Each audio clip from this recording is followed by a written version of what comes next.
play guitar better by playing smarter with Guitar Smarts in 30 3-minute lessons.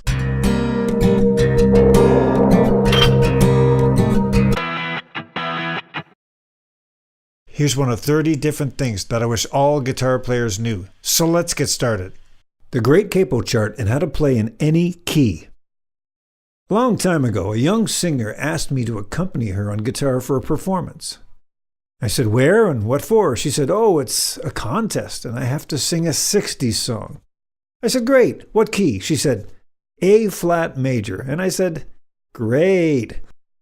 Then I walked out of the room and went, but only for a second. Then it hit me. Get my capo.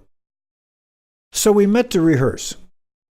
And then we played for the judges, but I didn't really play in the key of A flat. I put my capo on the first fret of my guitar and ta-da, played what looked like the key of G. Now that's cool and much easier. Actually, she could have wanted the key of B major, and I would have simply slid the capo up to the 4th fret and played in the key of G again, and boom, good to go.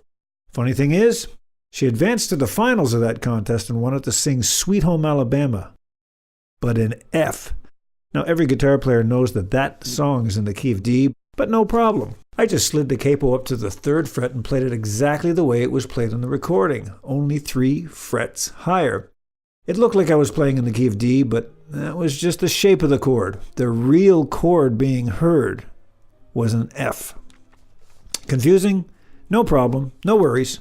When we apply a capo to the neck of our guitars, we are transposing, meaning we put the original chords of a song in a key shape that we find comfortable to play. Comfortable? By that I mean guitar player friendly. Chords we see and play quite regularly.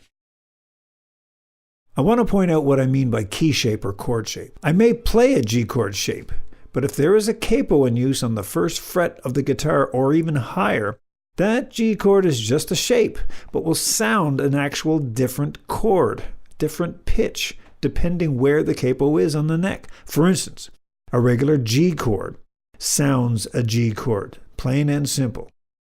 But in capo 1, that G chord becomes G sharp or A flat. In capo 2, that same G chord becomes A. In capo 3, that G chord becomes an A sharp or B flat. And again in capo 4, that G chord starts to sound like a B major chord. And so on. Check out Guitar Smart's video 1 and 2 for help with this. Another example of transposing to a guitar-friendly key would be this chord progression in E flat. Here we have E flat, A flat, B flat, E flat, and some minor chords, G minor, C minor, F minor, and back to B flat. Well, by putting the capo on the 1st fret, we could play the same thing using a D shape. E flat would become D, A flat would become G, B flat would become A, and so on. The minors become more familiar too. But if you're spooked by F sharp minor and B minor, then put the capo on the 3rd fret and play in the shape of C.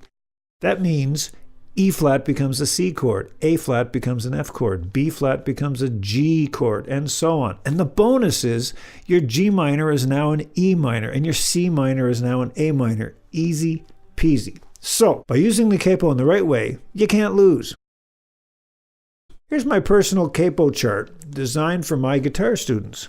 Study it well, you'll be glad you did, and check the Guitar Smarts video number 24 for more capo help. That's for playing in really tough keys. Enjoy!